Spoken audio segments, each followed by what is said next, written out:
Well, we do have some breaking news here on the Alex Garrett Sports Spotlight. And, we actually recorded part of this, most of it, on Monday. But then I said, Lou Terminello. I got to take Terminello's take on the benching of Zach Wilson. He breaks it down a little later, the performance itself.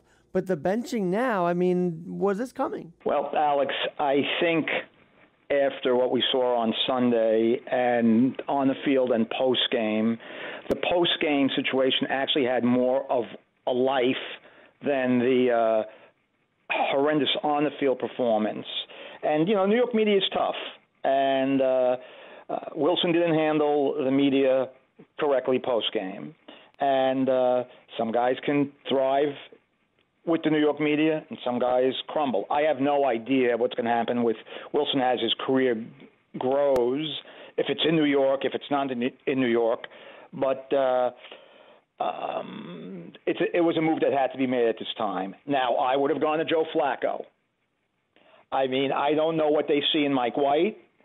It's a big question mark. Yes, he had that tremendous game against Cincinnati last year. He threw for 405 yards, 3 touchdowns, but 2 interceptions. He played 2.5 games for the Jets before he got hurt in that middle game against the Colts. He turned the ball over 8 times. He threw 8 interceptions in those 3 games. Obviously, I'm not at practice. They're at practice. Is he the answer long term, or he's just a stopback career backup? Don't know. I don't know. The Jets have a defense that can win now. As we said, they are ahead of schedule on the defensive side of the ball. Joe Flacco, we know he may not be mobile. We know the Jets have pass protection problems, but I think he gives you the best chance to win. Again, I am not at practice, so I don't see what Mike White is doing. He might have improved so much from last year. We'll know right away. But this whole quarterback situation is definitely another Jet question mark. Will Zach Wilson be here next year? A black eye on another draft pick? Look, they've gone through quarterback after quarterback, and it just seems like the same old situation again. It could be, because this isn't the same team. This team has a good roster that's going to get better as they get more experience on the defensive side of the ball. Look at all the young guys they have on the defensive side of the ball. I don't know, is Jimmy Garoppolo, he's going to be a free agent, is he going to be a guy that they look at? If they do, they would have to cut Wilson loose. You're not going to have Wilson sitting behind Garoppolo, who's, 28? And everybody criticizes Garoppolo. The only thing this kid does is win. So I don't know where the Jet quarterback situation is going to be next year. Salas said in the press conference today that this is a reset, a chance for the kid to catch his breath. We're going to get him back in this year. Well, the only way you're going to get him back in, if Mike White and Joe Flacco fail. If Mike White fails and then they give Flacco a shot and he fails. If Mike White wins,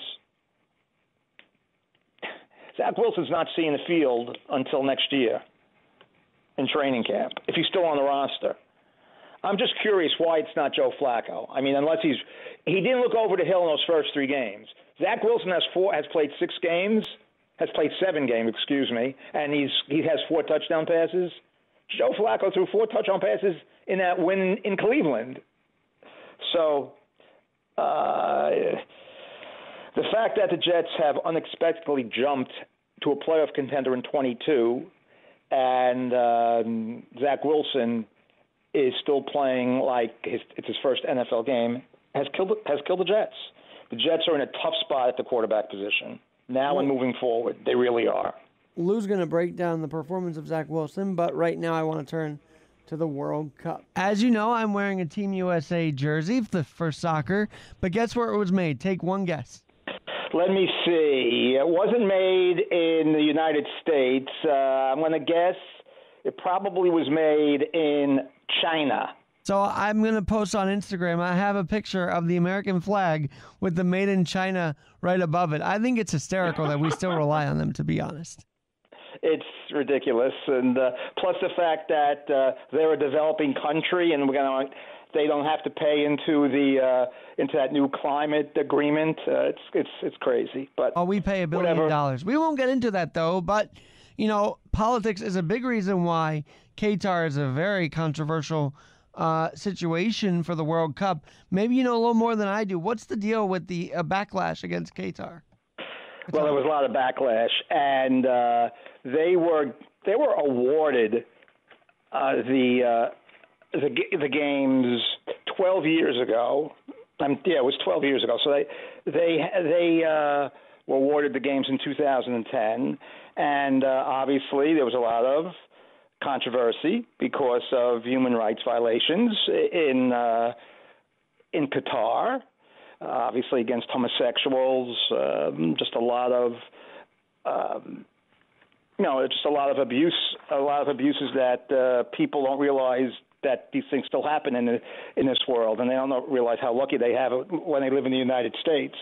But not only the human rights abuse, but Qatar beat out the United States, which is going to get it in 2004 years from now. I believe South Korea and Australia. I think Australia was the other finalist. And what happened there was they bribed a lot of the FIFA officials, and including Michel Platini and Sepp Blatter, who was the president of FIFA. And even Blatter said later on, we made a mistake. Qatar should not have gotten the games. But that being said, they have the games. They're a very small country. They are small. Believe it or not, the country's smaller than the size of Connecticut. It's about 20% smaller than the size of Connecticut, which we know is a small state. And a lot of human rights groups over the 12 years have called out Qatar for having the games, called out FIFA for having the games. A lot of people, migrant workers who came to work in Qatar to build these stadiums, a lot of them died because it's very warm in Qatar. That's why the World Cup is in the winter time, not in its usual summer, June 15th to July 15th window, which I think is obviously better from a fan's point of view, but they gave it to them, and now we have to live with it. And but a lot of people died. Some of them of heat. It's not a good situation. I hear the workers are under really almost China-like conditions, right? Absolutely. It's not good. And, if you're a U.S. fan, I still think it's okay to go there, no? Oh, you can't, in my opinion, you cannot let the players, it's a once every 4 years, you can't deprive the players of a chance to play in the World Cup. And I know some players throughout the 32 teams that are in the tournament didn't want to play in stadiums where they know that some migrant workers, some people died because of oppressive conditions. And I don't mean not only because of the heat, because some people did die because of the heat. Some people died because of construction injuries. But oppressive a regime that made them work when they probably shouldn't be working. And some players don't want to play in those stadiums, but they're all doing it because that's their career. It's the highlight of their career. You become a World Cup champion. Yes, they're all-star teams. It's not like winning the Premier League or winning the Champions League, but you're a hero in your country for life if you excel in the World Cup. And Sepp Blatter was kind of ending up a monster in the end of it, wasn't he? I felt like he was just... Yes, he did. And like I said, he, a couple of years ago, came out and said, we made a mistake awarding Qatar the games, and said it was a bad choice, but it was too late. It was too late. But the summertime temperatures, which are over 100 degrees, so they had to move it, like I said, to November to December 19th, November 20th to December 19th. But there's all kinds of allegations of bribery, corruption among FIFA officials. Some of them were caught, and some of them have said that they were unjustly found guilty. But again, the concerns about the human rights abuses didn't matter. It's all about money. Let me tell you, though, the FIFA corruption is real, and unfortunately, I think we should still cheer on the U.S. just because it is, but also we don't want to encourage this kind of corruption ever again. So how do we avoid it? Well, the thing is, unfortunately, it's not just it's not a U.S. thing, and it's a worldwide thing. So the U.S. can't boycott it. I don't think that would stop FIFA's corruption in awarding this kind of an event. Let's face it, the International Olympic Committee. Should China really have gotten the event, the Winter Games, 12 years after they got the Summer Games in 2008? Talk about human rights violations, but NBC is in bed with them because they're the carrier, the media carrier. And I'm not blaming NBC, but it's all business. If you watched Fox, you would think that Qatar is the garden spot of the world. And, Isn't that unbelievable? Now, we also saw this in Brazil in 2014, so it's sad that nothing's changed as far as cleaning up the internal politics of the game. Oh, you're right. You're 100%. You're 100% right. And 4 years ago it was in Russia. So. No, I know, and I don't think we'll ever change. And tell me about the scheduling, because I know this was not supposed to be this year; it's supposed to be earlier, right? Right. Well, usually it's around, like I said, July 10th, June 10th, June 15th, to around July 15th. Usually takes a month. It usually is about 35 days after the domestic seasons, like Serie A in Italy, the Premier League, La Liga, the Bundesliga in Germany. They're done. So they have about 35 days to prepare, and then they have about another 6 weeks before the domestic season starts again. This year, the league shut down, and they had 7 days or 8 days to get ready for the World Cup. And then when the World Cup comes to an end, if you get to the finals, which is December 19th, I believe, Sunday, December 19th or 18th, December 18th, the Premier League is going to start on Boxing Day, December 26th. So they're not going to have that break that they normally have, the players, which can lead to injuries. Right now, in my opinion, international soccer has way too many competitions between the domestic league, these domestic cup competition, the Champions League. These teams are playing 60 games if you go that far. It's a lot of wear and tear on these players. And really, soccer is, in Europe, South America, worldwide, is a 12-month-a-year sport. I mean, these guys don't get a break. And so is the bars opening at 10 a.m. I mean, for Americans, 10 a.m. Guys are there every Saturday, Sunday watching Premier League, watching, every other thing under the sun, EuroLeague at 10 a.m. So that's not a new thing for these bars. No, it isn't. And really, what the Premier League in America, watching in America, and NBC Sports has done a great job with the Premier League, in my opinion. But now they have these fan fest, and it's amazing how many fans of Tottenham, Arsenal, Manchester United, Manchester City, Aston Villa, when they go on site, it's just incredible how popular the Premier League is. And it doesn't matter. Even when they had it at just outside of the Los Angeles Coliseum, they were there like at 4:30 in the morning because the Premier League games start at 7:30 on a Saturday morning because of the 5-hour difference. It's amazing. International soccer has really gained a foothold in this country. It is more popular than the MLS, but the MLS is getting better. But it's the but the international soccer is just so popular, and it will continue to be. And like I said, NBC's done a terrific job. But tough game for the U.S. today. I mean, it ended a 1-1 tie.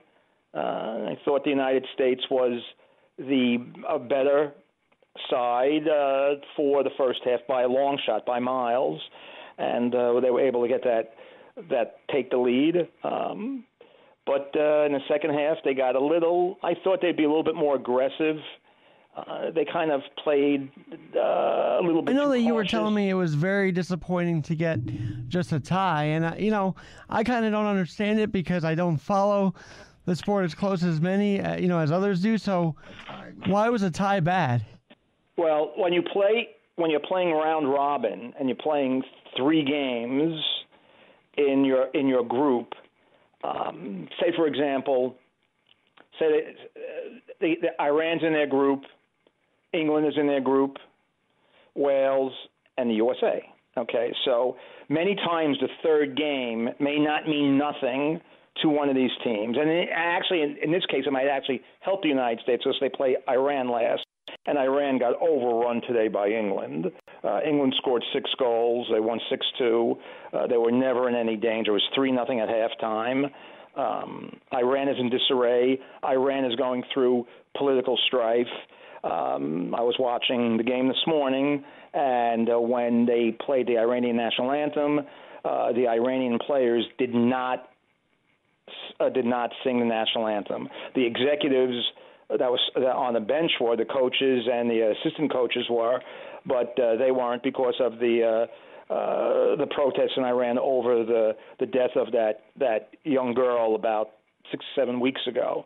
And good on the players for sitting that out. Now you could say, well, Alex, you didn't like when they sat out for the national anthem. Totally different reasons, right? Oh, totally different reasons. This is a human rights type violation. A real human. I mean, a young girl was killed because she didn't have her headdress on properly. So that that's a totally different situation. And I have to give the players a lot of credit. I mean, you got to have a lot of guts to do what they did. And I know you noticed it right away. I mean, that they weren't singing. At first, I thought maybe like some countries' national anthems have no words; they just have music. But then when they switched to the bench and the coach and the other executives that were sitting in that area were singing, I knew exactly why then. Well, let's get away from the World Cup because we have a lot of weeks to talk about that and figure out, speaking of the bench, whether or not Mr. Zach Wilson will be benched this week. Look, I was focused on a lot of different games yesterday. I saw the punt return to win it for New England. I mean, much like Deshaun Jackson. But really, Zach Wilson is not owning up to this loss, and I think that's bothering the Jets the most, other than the loss. I would agree with you. And we'll talk about the game in general, and we'll get to the post game. And I watched the post game press conference, and Zach was immature and he seems to be oblivious to what's going on around him. I just don't think he's ready. I mean, he's played 20 NFL games, still not a lot, but. Doesn't seem like he's ready for the important game. And you could say, well, 2 weeks ago they played Buffalo in some important game. Yeah, so it was. But yesterday's game, the Jet defense has gotten so much better, so fast, probably faster than General Manager Joe Douglas, head coach Robert Saleh, defensive coordinator Jeff Ulbrich thought they could be at this time. They've gotten better since the first or second game of the year, better than they were against the Ravens on opening day or the Browns the second week when they won 31-30. They've put it all together. They have a lot of good young talent, But I think they thought this was a defense that they might see towards the end of this year or maybe going into next year. But the defense is way ahead of the offense, and the offense is being held back by poor quarterback play. Yes, the offensive line had a terrible day yesterday. They were dominated by the New England front seven. New England's defense might be as good as any defense in the NFL right now. And the Jets had no answers for it. It was a pathetic performance yesterday. And 2 yards in the second half, 2 first downs, one of the worst offensive performances in Jet history. The blame, you could put the blame on Wilson. Obviously, he's an easy guy to put the blame on. But when they went in 3-3 at halftime, I said, okay, I wonder what kind of adjustments Matt LaFleur is going to make in the second half. He made no adjustments. Now, I don't know, is that because Zach Wilson just doesn't grasp it? But the play calling was atrocious. There was no half bootlegs, nothing to throw the New England defense off target. The Jets didn't play to win the game. The Jets were just hoping to survive. It was really disheartening if you were a Jets follower yesterday. Well, that's it. So I guess the punt return is another memorable faux pas against the Patriots. Of course, they're the butt fumble team as well. Well, the butt fumble game is totally overrated. I mean, really, who cares about the butt fumble? The Jets lost 49-19 that night. I mean, so that had nothing to do with it. They got slaughtered that Thanksgiving night. But even though the punt was supposed to go to the left or right, I don't know if a man who's been an excellent punter for the Jets, I mean, he did kick it to the 16-yard line. Whether, even though it was kicked down the middle, the Jets still should have been able to cover it and not allow him to get more than 10 yards. But they didn't. They lost the game. It's a learning experience for a young team that nobody thought would be 6-3 going into yesterday's game. It's a shame because the defense sacked Jones 6 times yesterday. They sacked him 6 times 3 weeks ago. They 12 sacks in 2 games against the Patriots, and the Jets lost both games because their offense didn't come through. Late this afternoon, Salah said he hasn't made a decision on who's going to be the starting quarterback next week. See, I don't think if you sit Wilson, that doesn't mean that he's done. No way. I don't know why Joe Flacco isn't activated. Yes, I know he's 37 years old, but I'm going to say something. If Joe Flacco was in there yesterday, and I know that he doesn't have the maneuverability of Zach Wilson, I have a feeling he would have made a couple of plays that probably would have got the Jets more than 2 first downs in the second half. They had a chance to do something, and like I said, the defense has really been outstanding, and the offense, especially the quarterback, hasn't delivered. The offensive line was terrible yesterday. I mean, they ran the ball for 59 yards, not counting Wilson's scrambles, because the offensive line couldn't open up any holes. Yes, they do miss Breece Hall terribly, but 20 rushes for 59 yards? Terrible. The offensive line was terrible. But Wilson's especially holding him back, in my opinion. Well, and that's the consensus. Okay, we have a train head-on collision on Thursday because you're going to have a Giant team after their bewildering loss to the Lions kind of sputtering in against another team that CBS cut away from because they were dominating the Vikings. Yes, it's going to be the Cowboys and the Giants on Thanksgiving. I am very nervous for the Giants after last night's loss. Should I be nervous or can they bounce back? In this crazy NFL this year, you can't figure out what's going to happen, but yeah, you should be nervous. The Giants obviously did not play a good game yesterday. They had some injuries also. which is going to hurt them. The next 7 games, starting with this game in Dallas on Thursday, they have a tough 7-game stretch coming up. Very, very tough stretch. In Washington, I still can't believe Dallas blew a 14-point lead in Green Bay last week with their defense. They were 195-0 in their history, leading by 14 going into the fourth quarter last week. Yesterday, they left no doubt. They won 40-3, and their defense is terrific. Dak Prescott played a terrific game yesterday. Tony Pollard is the best running back on the Cowboys. I mean, he was last year also. They still use Ezekiel, in short yard situations, and he's still an excellent back. But, there's a lot of wear and tear on Ezekiel Elliott. It's a tough spot for the Giants on Thursday. I'm not saying they can't win, but it's a tough spot. We said last week when we talked about the Lions game, we know that the Lions are a good team. They might be trying to turn the corner, but the one thing we did say in our discussion last week that they can score, and they did that yesterday. It's a tough spot for the Giants.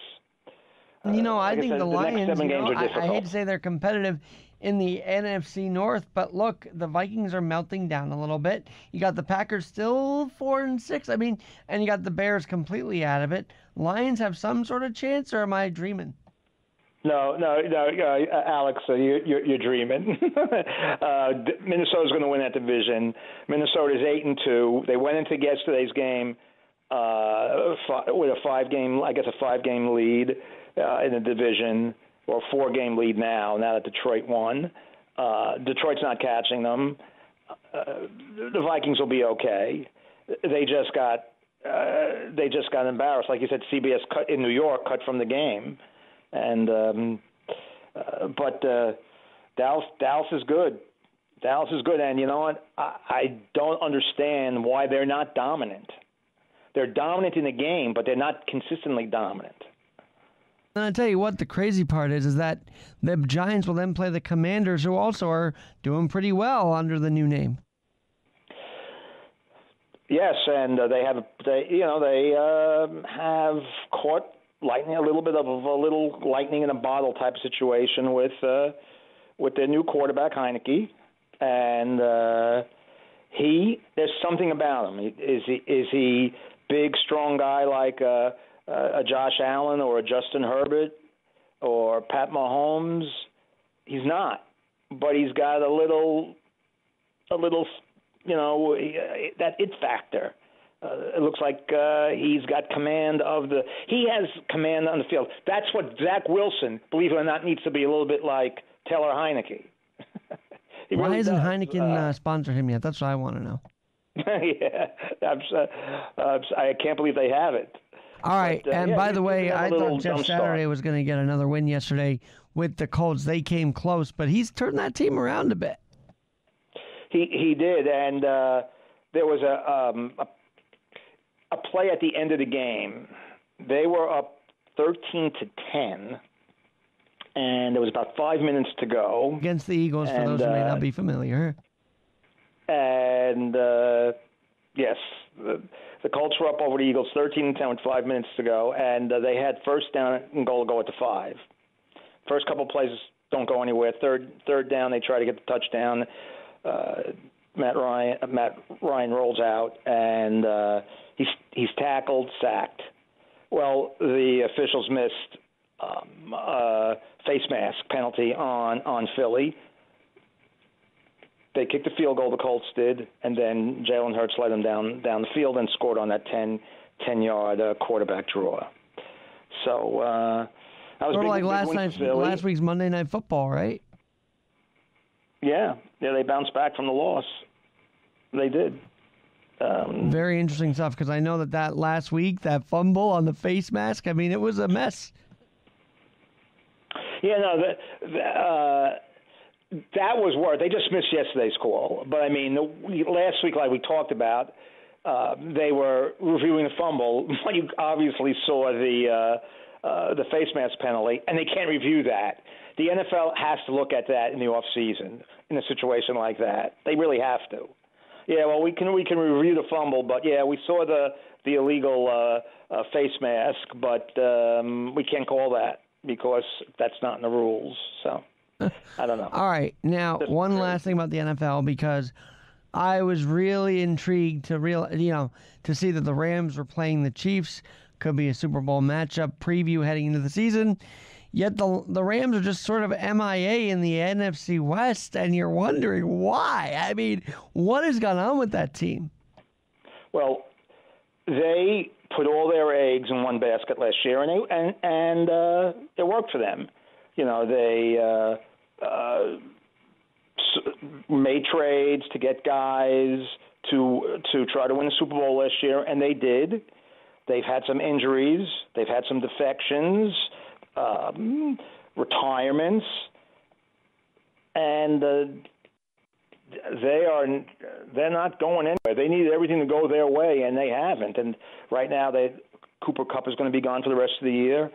One thing, when I was watching their game against New Orleans yesterday, Matt Stafford missed last week's game because he was in concussion protocol.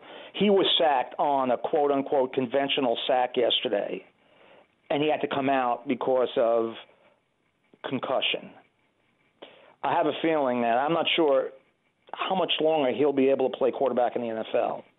I saw that with Troy Aikman many years ago, before they had all these concussion rules and regulations and protocol in play.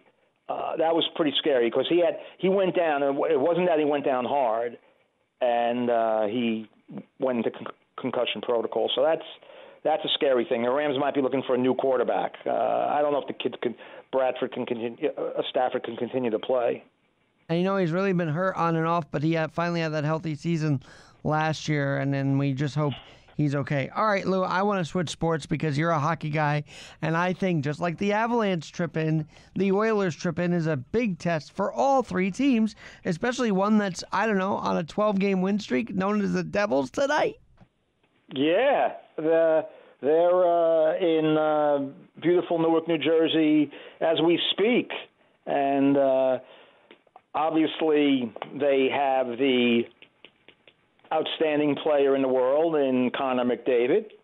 And the Devils' streak will come to an end one of these nights. Nobody wins 70 games in a row, but the Devils have been outstanding. They have tremendous team speed. They're getting good goaltending, which they haven't gotten in the past. Their young guys are maturing. They have 6 good defensemen. And do they have a chance to make it 13? Tonight? Yeah, I think they do. They are probably, believe it or not, deeper than Edmonton because after McDavid and Draisaitl, you got Ryan Nugent-Hopkins, you got Evander Kane, but Evander Kane suffered the wrist injury last week where he got the skate blade injury, which was just gruesome to look at. So, they have some issues, and it can't always be Connor McDavid carrying the team. But as you said, they're playing the Devils tonight, and they play the Islanders, I think, Wednesday night at UBS. A beautiful USB arena. Yep. Sorry. And then on Saturday, I think Saturday afternoon, it's Saturday afternoon they play the Rangers at the Garden. So that I know they play all three teams this week. So that's always interesting situation when a team, especially from the West, comes in, and the NHL schedules that way to save on some flight miles for these teams. But interesting week. All right. So speaking of flight miles, one other topic tonight, because obviously we want to know if Aaron Judge is going to take flight from New York. But I watched a series last night. I've got to recommend it to you about the Swingin' A's, the 1970s dynastic athletics with Charlie O. Finley, I guess. I mean, look, this is way before my time. However, I know you wanted to weigh in. And for those who didn't know, Reggie Jackson won 5 World Series in the 70s, not just with the Yankees, but with the A's. Weigh in on that for a second. Well, Reggie Jackson was probably the best clutch player of the 70s and even into the 80s. Charlie Finley was the owner of the then Kansas City A's, and he drafted Reggie Jackson. And I'm going to give you a quick story. The New York Mets had the first pick, and remember they were a third-year expansion team. They had the first pick. Reggie Jackson was at Arizona State. Mets had the first pick. A's had the second pick. The Kansas City A's had the second pick. The Mets passed on Reggie Jackson and picked a catcher by the name of Steve Chilcott, who might have played 3 Major League games for the Mets. And the A's picked Reggie Jackson, and Reggie Jackson made his way up quickly through the minor league system. I believe he came up in 68. In 69, he had 47 home runs, which in 1969, 47 home runs was like 57 home runs. Then in 70, the A's started to get better. They won in 71. They won the West, I believe, in 71, but lost to the Orioles. And then in 72, 73, and 74, they won the Western Division. They won the ALCS. That's all it was in those days. It was just the ALCS and the World Series. It was 3 out of 5 in the ALCS. And in Game 5 of the 72 ALCS, on a play at the plate, I believe on a double steal, Reggie slid across and he tore a hamstring, which kept him out of the 72 World Series against the Reds. The Reds were heavily favored. The A's, even though Jackson wasn't there, the A's beat them in 7. The A's won Game 7, 3-2 at Riverfront Stadium in Cincinnati, and I believe Pete Rose made the last out on a fly ball to Joe Rudy. I'm almost sure of that. Then in 73, they were heavily favored against the Mets, and the Mets actually went back to Oakland and had 3-2, but the A's won Game 6 and 7, and Reggie hit a home run in Game 7, and he won World Series MVP. And then in 74, they beat the Dodgers in 5. They split the first 2 games in L.A. and then the 3 games in Oakland. The A's won fairly convincingly. Terrific team. 75, they won the division again, but they lost to the Red Sox in the ALCS. The Red Sox lost that famous World Series to the Cincinnati Reds in 7 games. So it was a good run for them. And then in 76, they started trading the guys, and free agency started, and they lost Catfish Hunter, and they to the Yankees. They lost Reggie. They lost Reggie to the Yankees. They actually traded him to the Baltimore Orioles for the 76 season because they knew they weren't going to re-sign him. Joe Rudy signed, I believe, with the Red Sox. They lost all their guys. It wasn't good. But that A's team was a great team. Great defensive team, great pitching, great bullpen, obviously led by Raleigh Fingers, and they had clutch hitters. They really did. And they won in spite of their owner, yet at the end of the documentary they say, well, if he didn't get all those guys together, who knows what they would have done. So you got to give him some credit, Charlie O. Well, Charlie O was a unique guy. He was a cheap guy. He tried to buy the Philadelphia Athletics back in 1954. That was their last year in Philadelphia before they moved to Kansas City. Then he was able to buy, I believe, a minority share around 59 or 60. He actually was going to move the A's before they moved to Oakland. He was going to move them to Louisville in either 64 or 65, but I forgot what happened there, and it never panned out. They moved to Oakland, and the rest is really history. They had a successful run there with those. Oh, and they had, look at the pitching staff they had. They had Vida Blue. They had Catfish Hunter. They really had some. They had Kenny Holtzman. They had some terrific teams. And Dick Williams was their manager for the most part, and Alvin Dark was also their manager. And then Billy Martin was their manager for a year or two after he left the Yankees for I don't know what time, his first time, his second time before he went back. And he won a division in '80. And they actually lost to the Yankees in '80 in the playoffs. But Charlie O was a unique guy. He actually talk pushed about for his passionate love of baseball. You could just hear in his voice he loves the game. I mean, every time we talk, Lou, I feel like he just loved the game. One more thought on the '70s. You know what Pete Rose did, right? Recently, he just recently asked Manfred to be in the Hall of Fame. Did you see that letter by chance? Oh, I did see that, and Manfred said no. Manfred said the indefinite suspension stays indefinite, so he's not. I actually thought by now they might let him in. I don't know. And it's funny because Cincinnati will now allow gambling in their stadium. So go figure. Yeah, no, it's true. It seems like a little bit of a hypocrisy, but one last thing about Charlie Finley. He pushed for World Series games at night, which was a good thing. He actually pushed for the designated hitter.